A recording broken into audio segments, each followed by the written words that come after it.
May puno ng niyog na nakatayo sa tabi ng isang sapa. Maraming nagsasabing nakakatakot doon, lalo na't may kwento tungkol sa batang nalunod habang naglalaro noon. Sabi ng mga matatanda, nagpapakita raw ang bata tuwing dapit hapon, naghahanap ng nawawalan niyang laruan. Si Mia, isang 14 na gulang na dalagita, ay hindi naniniwala sa mga ganitong kwento. Isang hapon, dumaan siya sa puno habang pauwi mula sa kagubatan.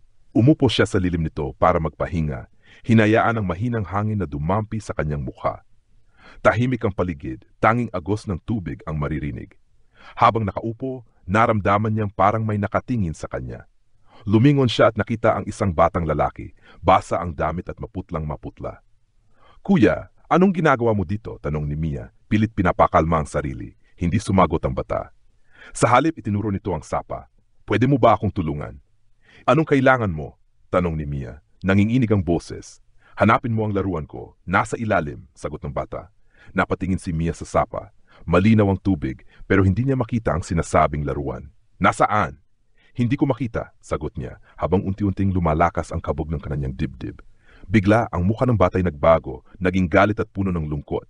Lumapit ito kay Mia at sumigaw, "Hanapin mo!" Napatigil si Mia, nanigas ang katawan sa takot. Biglang may tumawag sa kanya mula sa likuran. "Mia! Umalis ka riyan!" sigaw ng kanyang kuya, tumatakbo papalapit.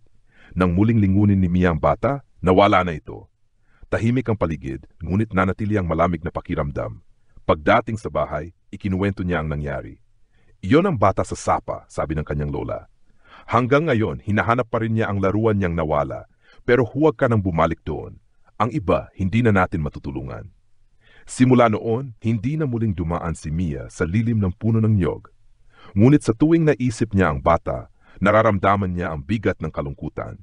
Isang alaala ng pagkawala na hindi kailanman matatakasan.